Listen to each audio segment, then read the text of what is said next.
Starface! Starface! Starface! Starface! Starface! It's a small island. Starface! Starface! Starface! Here's somewhere. Starface has got the powers and stuff! He could be anywhere on the island or in the island. I'm going to find him. He's not in the base.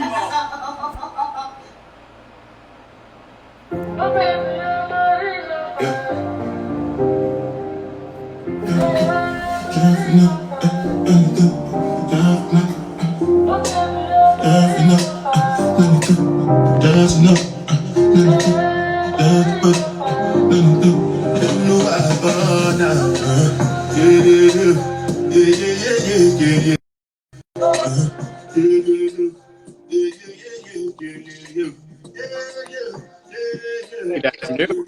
Alexa, pause. What up, man? How we doing today? Doing all right. Doing all right, man. Just trying not to have to go to exile. Just trying not to have to go to exile. Ah, man. All right. Learning, distance, education. Where do we leave off? Sorry, my computer decided to, do the whole update software thing. We're on So I'm trying to pull it up now. 19. Why is this thing not pulling up?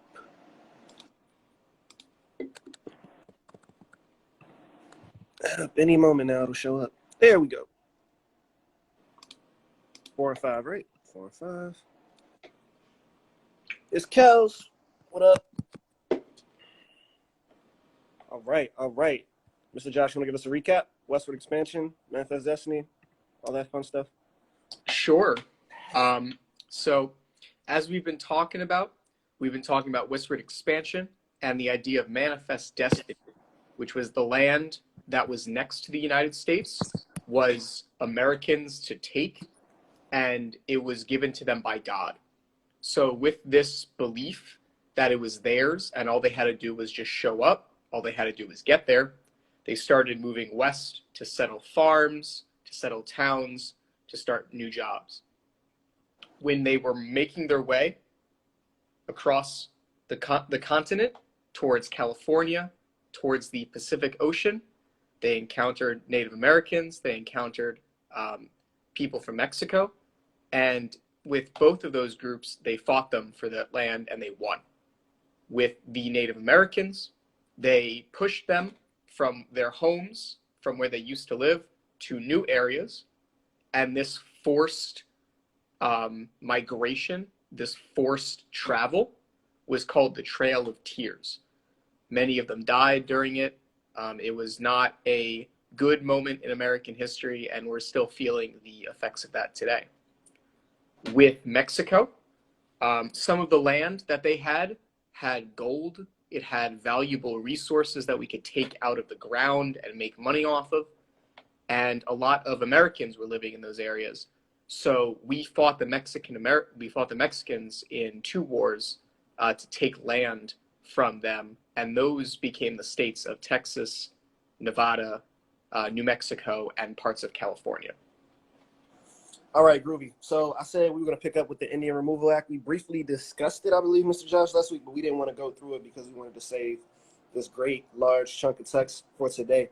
So what I'm going to do is I'm going to go through on page 17, source G, page 17, source G, Indian Removal Act and Trail of Tears. I'll go ahead and read through that. We'll discuss it on the other end. Pull it up here. All right. 21st Congress, 1830, Section 2. And be it further enacted, put in place, that it shall and may be lawful for the president to exchange any or all of such districts to be laid off and described with any tribe or nation of Indians now residing within limits of any of the states or territories and with which the United States have existing treaties for the whole or any part or portion of the territory claimed and occupied by such tribe or nation within the bounds of any one or more of the state territories. We read that one last class, and basically it just meant that the president could renegotiate these treaties and trade land with Native American tribes. Long story short, Section 3, and be it further enacted that in the making of any such exchange or exchanges, it shall and may be lawful for the president solemnly to assure the tribe or nation with which the exchange is made, provided always that such lands revert to the United States if the Indians become extinct or abandon the same. So once again, ominous there. If the Native Americans pass away, the land goes back to the Americans. All right, so I'm going to go to this next section here. I'm going to read it, and we will discuss on the other end. I think maybe we'll chunk this one. Mr. Josh, I'll read paragraph 1, and then we'll discuss paragraph 1. So I'm starting in the early 1800s.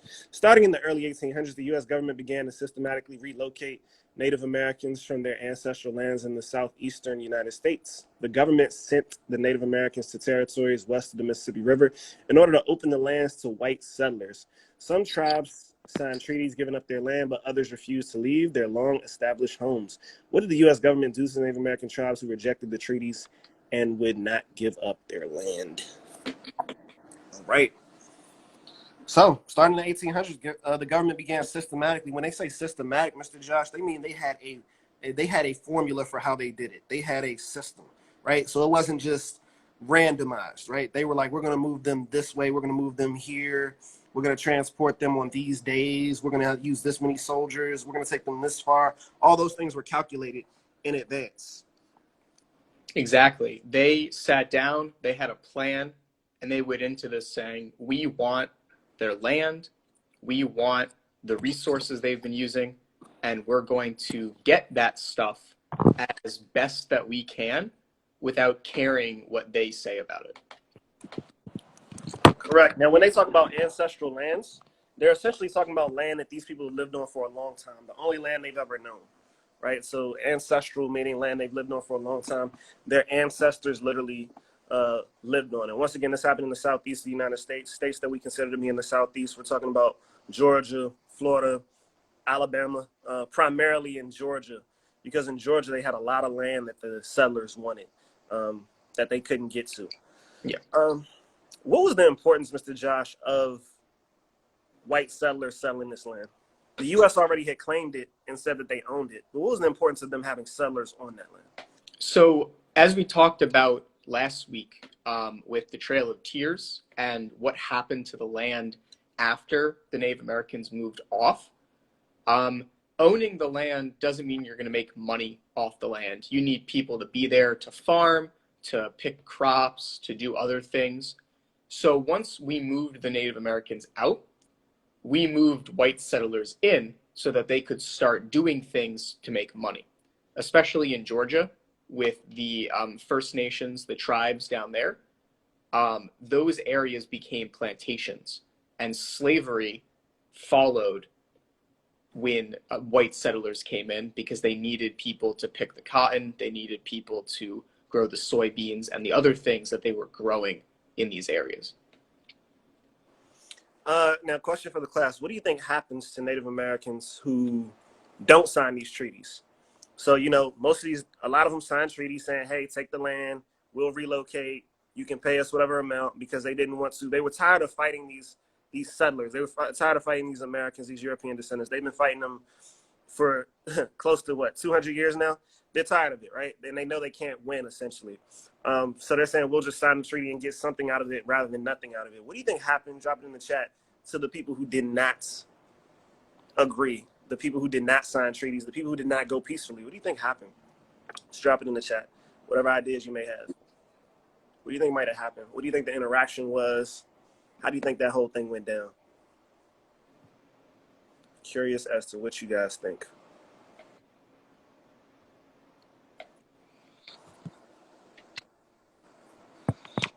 Oh, no.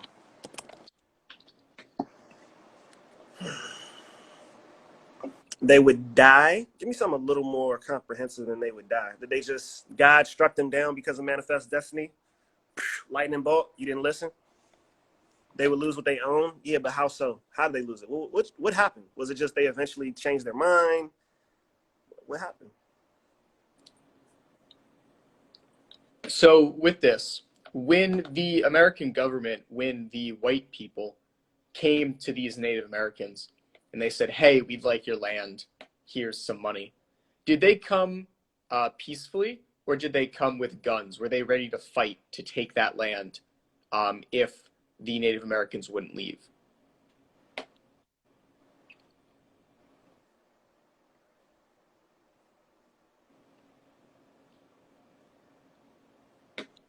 Yeah, so essentially, guys, we'd be looking at a situation where they would be forcibly removed. So literally, you had some tribes that were forcibly removed as a result, unfortunately. And I just want you guys to remember that the Trail of Tears, and it wasn't voluntary for a lot of groups. A lot of groups tried to fight until the end, and they couldn't, unfortunately, defend themselves. All right, so let's see. Next paragraph here. Andrew Jackson, the greatest president of all time. All right. President Andrew Jackson came up with a solution.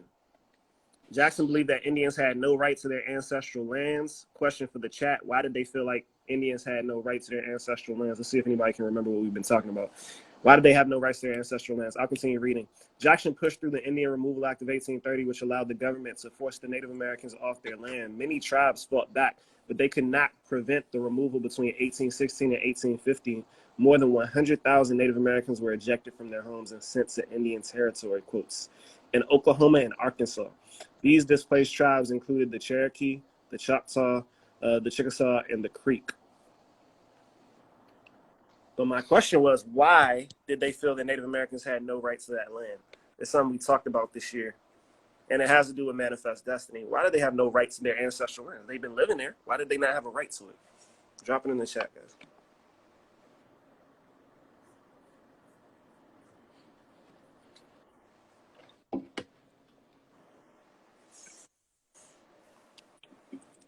Okay, somebody said, okay. They didn't know of Christianity. At this point, they do know of Christianity because there have been attempts to convert them. But remember, the initial excuse used by settlers was that if you're not Christian, you cannot own land. Only Christians can own land, right? But even when Native Americans converted, it became you had to be Christian and you had to be white to own land. Mr. Josh, you want to elaborate or anything? Or? Glasses. Yeah. So okay, there he is. Part of manifest destiny, which is that God gave the land to Americans, was part of that religious ability. God, so we have to do these things. A part of that is also who wasn't supported by God in manifest destiny. And part of that belief, part of those ideas were that the Native Americans, for some people when they talked slaves, the government and people from Mexico were not. So when you had these people saying, oh, well, I have a right to this because God says so, they can turn that around and they say, not only does God say, I have a right, but God also says that you don't have one. You don't have from him.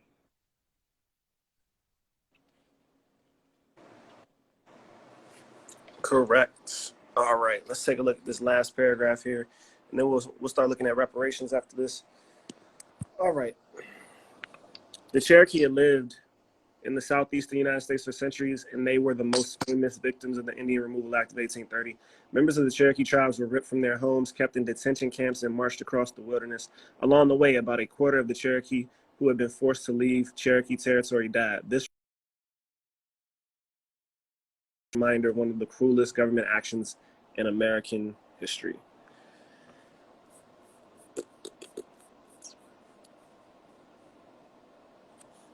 Uh-oh.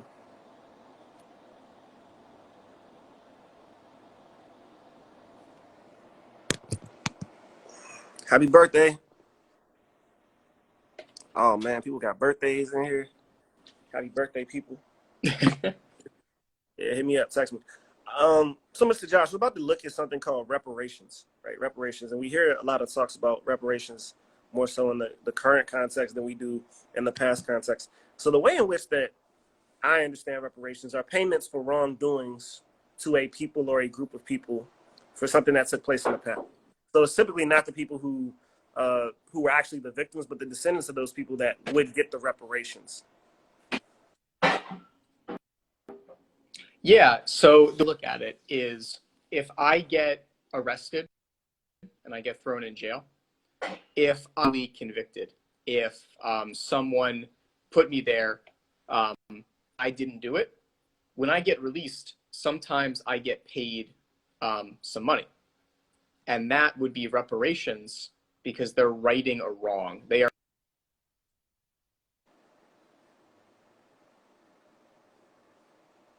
All right. So let's take a look here. There's a video you guys are supposed to watch. I don't know if the link is working for the video. I just tried to click it myself. But let's look at the directions. All right, supporting questions 3, day 6 is what I'm looking at.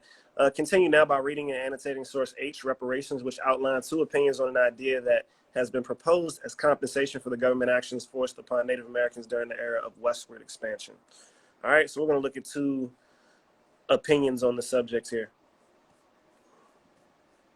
Starting here at paragraph 1, flip the camera, boom, boom, boom, Instagram Live, yay, yay. In this month's Atlantic, Ta-Nehisi Coates makes a strong case for reparations for Black Americans, but what about payment for injustices endured by American Indians? Both groups have suffered centuries of severe damage courtesy of the U.S. political laws and segregated housing nationwide. Similarly, the establishment of the reservation system, the Kill the Indian, Save the Man inspired Indian boarding schools, and the Dawes Act of 1887, the largest legal colonial dispossession of Native American lands in U.S. history, contribute to the social dysfunctions many American Indians experience daily. Still, reparations have never figured prominently into American Indian calls for justice. Why? The greatest harm done to us was the theft of land, our homeland, often accompanied by forced removals and under the cover of law. The American Indians' land is not simply a property value or a piece of real estate. It is a source of tradition and identities, ones that have emerged from centuries and millennia of relationships with landscape and seascapes. That territory is irreplaceable. Reparations are ill-suited to address the harm and damage experienced by people who understand themselves in a very practical and moral sense. As members of communities that include non-human life for many Native Americans, our land, including the air, water, and biological life on which we depend, is a natural relative, not a natural resource, and our justice traditions require the restoration of our land, relationship, not monetary reparations. Okay.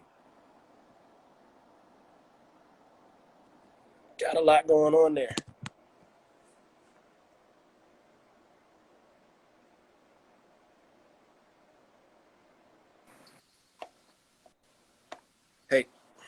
Hey, welcome back.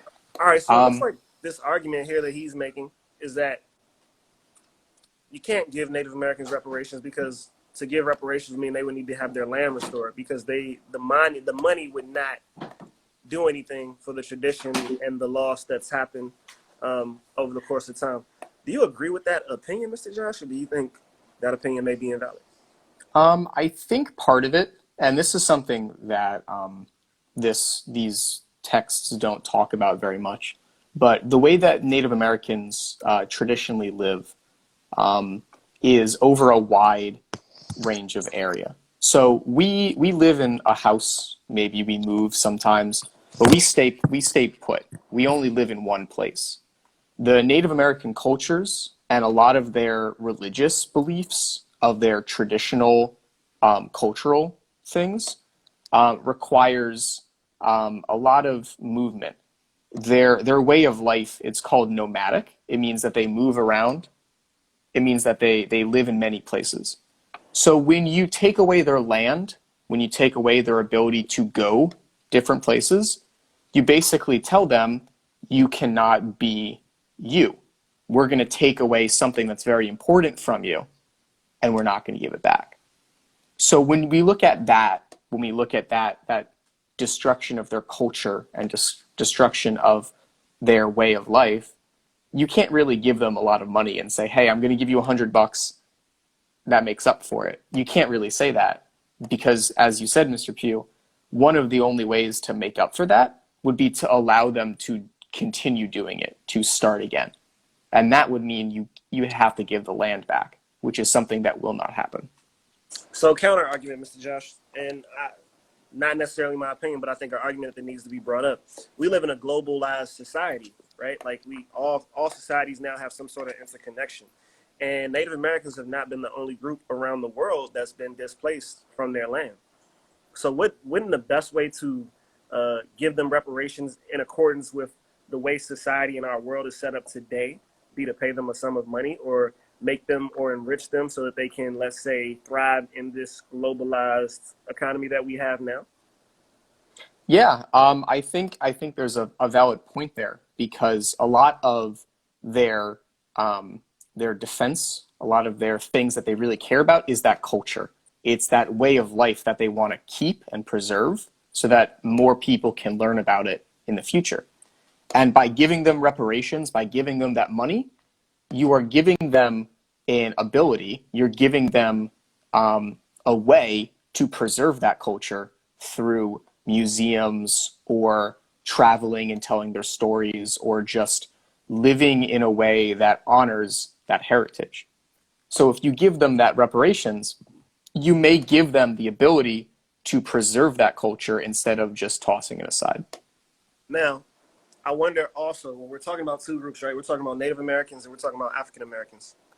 I wonder, could one make the argument that because African Americans were not given a specific plot of land to live on, their integration into society was, let's say, over time, more beneficial than Native Americans being given territory that they live on and their culture thrives on? Could that argument be made? Yeah, I think the biggest difference there is that Native Americans are that they want to go back to, or some of them want to go back to, at least history and a heritage that they can look and say, hey, we want to make the shift back. With the African American community, because almost all of them were brought over in slavery of some form from countries in Africa to the States, they don't have that history here. There is no way of life that they had before that they can look to and say, well, when my family was in Charleston or my family was in Virginia, we lived like this, and we want to go back to that. Because for almost all African Americans, that was slavery. And you don't want to go back to that because that's not something people want to live. So what's better, Mr. Josh, integration into society with assistance from that government, or being given your own territory? That is a very hard question. I think both. Because Native Americans are independent nations on these territories, right? They govern themselves. They come up with their own rules. They come up with their own laws. Now, that territory is often undesirable.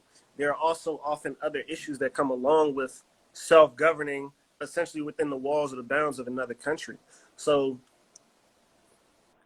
does it make more sense to join American society and maybe get some funding to secure museums and to secure certain areas, maybe for touring, or to preserve some of that land, almost like we do with certain areas, nature reserves, right? Like we have certain areas that we don't develop and things like that. But for them to accept that they've lost this battle and to join the greater society and the greater global society, I mean, that's the argument I've heard before. Is there any validity to that? Yeah, I mean, I think this argument, this conversation really boils down to two things. And it's really a question of, do you want to stay pure or stay true to the culture and the heritage? Or do you want to change it so that you can show it or expand it to more people? So if I say, well, this is the way that we've done things, this is the way that we want to do things, I want it to be pure. So I'm going to push back against the federal government. I'm going to push back against people saying, maybe take some money. You can make it work. Because I'm going to say, well, that makes what we've done less important. It makes it less pure. Right. But on the other hand... Hold on one second, Mr. Justin. Sorry to cut you off. And I want you guys to drop your opinions in here as we're talking. I should have said that sooner. I want you guys to tell me, do you think Native Americans should receive reparations? Should Black people? Should it be in the form of land? Should Native Americans join society and just expect, let's say, a monetary payment as they re-enter society. I want you, whatever you guys think, there's no right or wrong answer because these are questions that need to be asked. And Mr. Josh, before you continue your thought, I want to add something here. If you don't get money, is it better to take nothing? If the government was going to offer Native Americans, hey, if you join American society, we'll give everybody, each of you, $100,000. Is that better than not accepting anything? Because like you said, you're not going to get your land back. So maybe you should take what you can get. That's an argument that some people would make. You should take what you can get. Something is better than nothing. So I want you guys to just, whatever you guys think, write it in there because I'm curious as to what you guys' thoughts are as young people. Sorry to cut you off, Mr. Josh. Please continue. Yeah, and that was exactly what I was about to say is the other side of the argument. It's, well, the way that we've done things, we did that in the past. And as we've been discussing, the world is different. It's a much bigger place. There's a lot more technology. Things have changed. And if we can get money, if we can get resources to keep telling our stories, to bring the culture back, to give it justice, even if it's changed a little bit, we're still doing it. We are still supporting our culture, our traditions, just in a different way. So, Mr. Josh, I saw somebody say something that was very interesting. It was really, it looks like something that I would hear, let's say, out in the middle of the country where we're a little more conservative. Someone saying, well, they should be grateful for what they've gotten. And I think if I can put that in, let's say, a more intellectual way, there are many people and many groups of people who've been wiped out throughout the years in different countries, right? You've had genocide, true genocide, where there is that group of people no longer exists, right? Native Americans do exist, although their numbers are way, way down from what they were. They do exist. Someone's saying, well, be happy that your culture has survived. Be happy that your culture has not died and has endured. Be happy that Americans didn't just round you up and kill you all like we see with some groups of people around the world. And be grateful for the idea of reparations. Some people might find that to be controversial, but I think a lot of Americans feel that way, unfortunately. Yeah, there's definitely a group of thinking, definitely a lot of people support that say, well, what we as Americans, what we as white people did in the past, that's in the past. And we're coming to you right now, in the present, to make it okay. We're trying to make peace because we want to. And if you want to take it, great. We'll move on. Everyone's happy. But if you don't want to take it, that shows that, as some people are saying in chat, that means you're ungrateful. That means that there's an argument there that we can't solve. And there are a lot of people that look at it like that saying, I'm trying to be nice by helping you out and you're rejecting it. So that makes you bad in this situation, in this talk. Because I'm trying to help you and you're saying, nah, I'm not going to take it.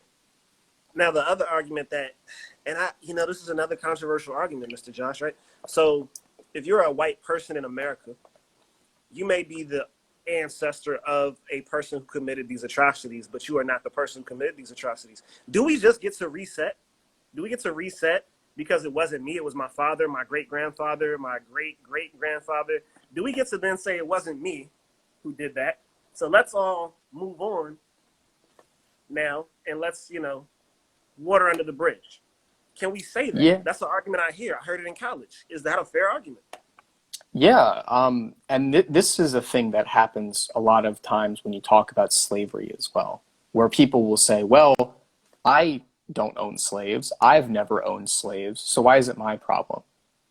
Why do I have to care that 150 years ago, one of my ancestors did something bad that I apologize for? Why do I have to do anything about that? And I think the conversation has to start, you do not have to apologize for it. If I've descended from somebody that benefited from slavery or the Trail of Tears or kicking Native Americans off their land, I don't have to do anything from it. But I have to recognize what my family has done, the money we've earned, the jobs we've created, might in some way stem or begin from that bad action. So it's really asking the question, where you've gotten to, what you've done, what you've earned, how did you get there? Let's ask those questions and see if it's really responsible. And Okay. then people start to have conversations. So let me flip this really quickly because I just want to ask a different type of question, one that's more relatable to the people in the chat. Does that mean black people should just get over slavery and Jim Crow? Should we just be over it? We should just let it go? Slavery, Jim Crow, segregation, the black codes, should we just let it go? Slavery, there's nobody who owns slaves alive today. Now you have people who might have participated in the institution of segregation who are alive today, but that was 1967, when, equal rights and all that good stuff pretty much came about, at least on paper. So as black people, should we do the same thing? Should we not really talk about slavery and how it's affected us as a culture and how it's directed a lot of African Americans to poverty, whether directly or indirectly? Should we, as well as Native Americans, should we both? Is it the same? Should we both let it go and begin talking about moving forward?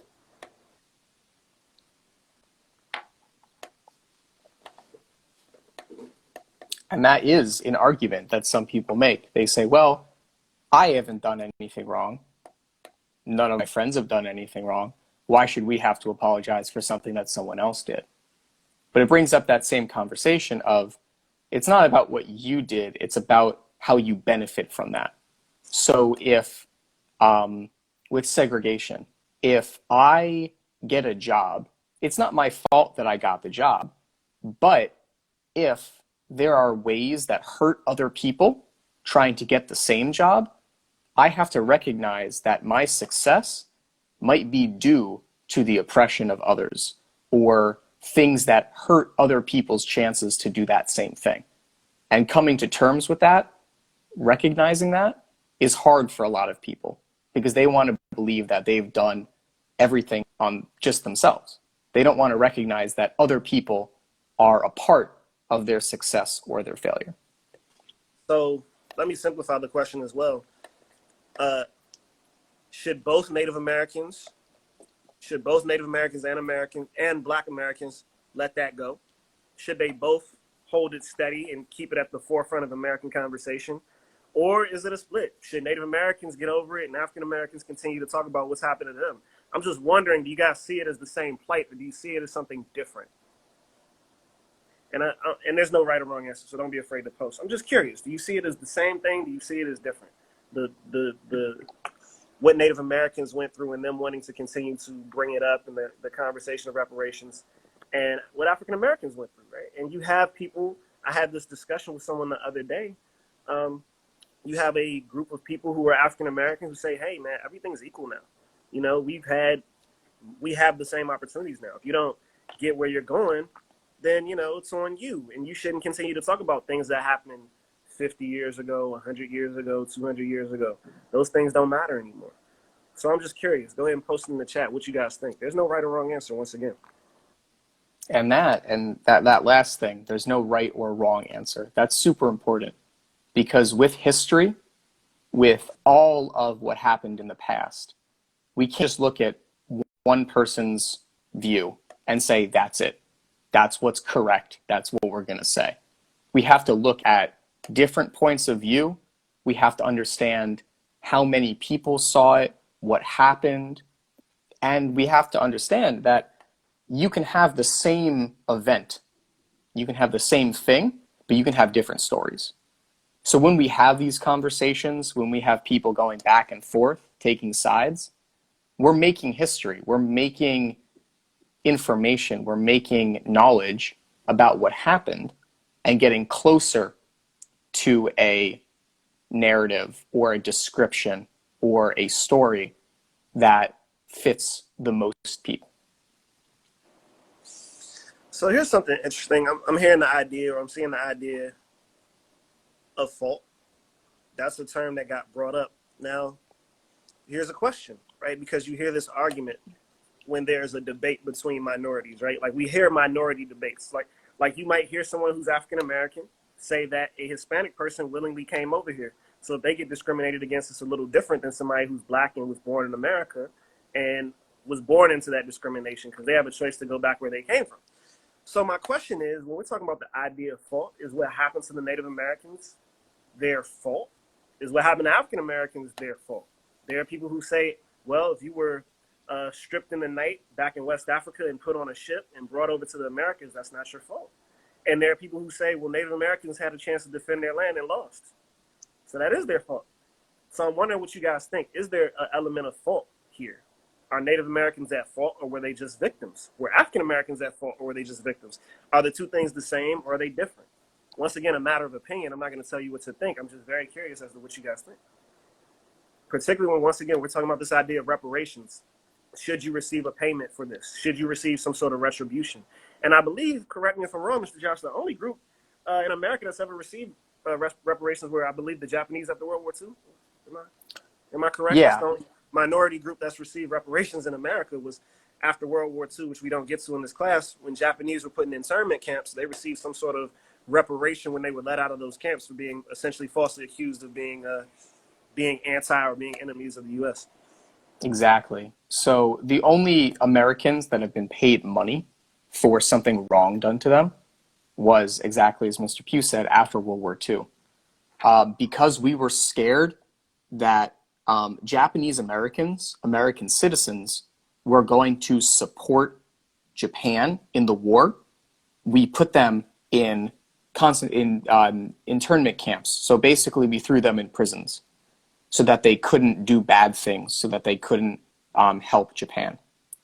And in 1970, so about 30 years after they were put in those camps, the Supreme Court said that was wrong, that was unconstitutional, and we should pay them money to make up for that as a way to apologize for what we had done to them.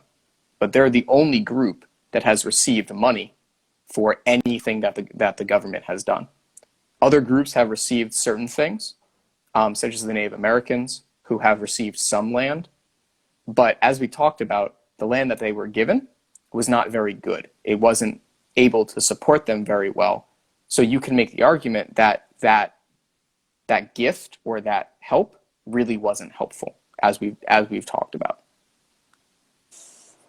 And I'm seeing some people drop their opinions. Some people are saying that both groups are victims in this circumstance.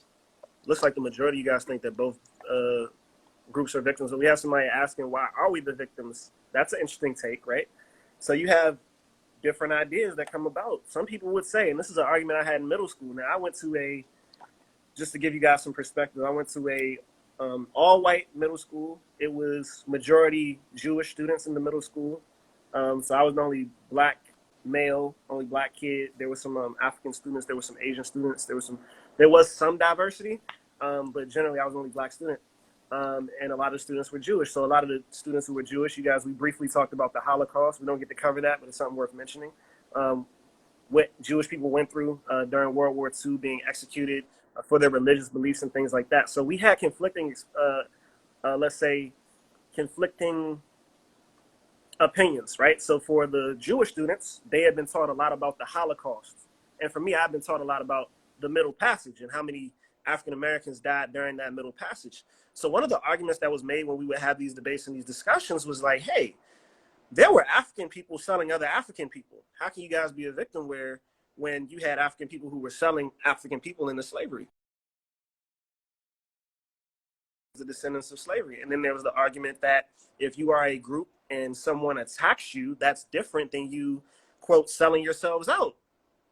So is that a factor? Is it a factor how we react and how we respond to different things that take place?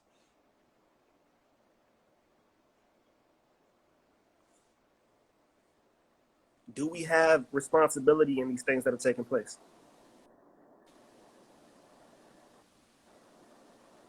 Do Native Americans have responsibility in what happens to them? Do African Americans have responsibility in what happens to them if we're talking about the ancestral history? And I'm just asking these questions because these are questions that are going to pop up one day when you guys are either in college, in high school, or you get around different groups of people with different experiences. Yeah, and the way that I look at moments like this or conversations like this is with, am I a victim or do I have some way of preventing what happened to me, is if I'm on Metro and I walk out of a train car and I get punched in the face, is that on me that I wasn't paying attention, that I wasn't able to defend myself? Is it my fault? Or am I the victim because someone just decided to hit me for no reason? And both points can be valid. If I'm being careless, if I'm screwing around, or if I'm making somebody angry and I get hit, it is my fault. But if I'm walking off the train, if I've done everything right and someone just decides to not like me that day, or their friends or whatever, that's not my fault. I'm the victim.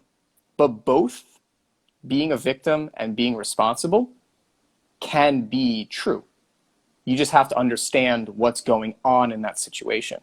So when we have these conversations about victimhood or is it your responsibility, we have to figure out what's going on with everything to determine that. Now, here's an interesting perspective. So I see that the majority of our students believe that Native Americans were victims and African Americans were victims, and I think a lot of people would agree with that.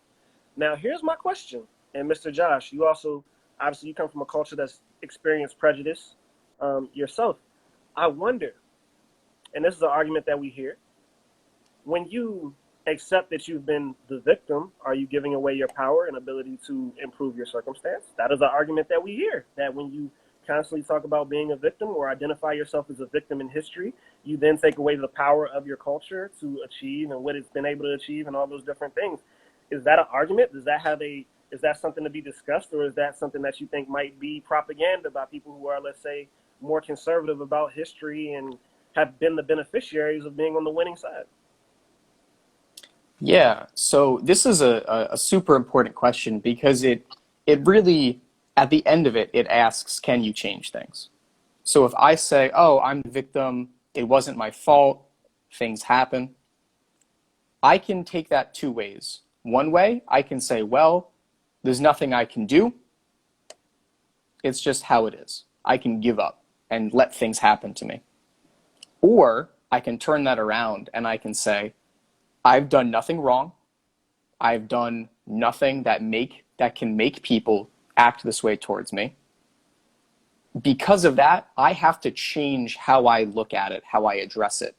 I have to do new things to try to convince them to stop, to get them to stop.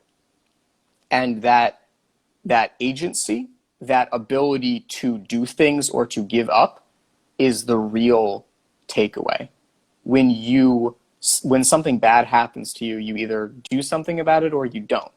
And that's what this boils down to, is what's your approach? What's your reaction to things? So I don't like to insert my opinion too often, but what I think you can do is you can have both discussions. You can talk about history and some of the unfair parts of history while also being able to acknowledge that there are more opportunities available for minority people than ever before. So I think that when we talk about these things, we have to talk about both sides. On one hand, I would say in 2020, and you can tell me if you disagree, Mr. Josh, that any minority group, whether religious, sexually, ethnically, has more opportunity in America than it's ever had before. But I can also say that because certain groups did not start at the same position in America, there are still some systematic challenges that minority groups face in America. I think you can say both of those things without harboring on one.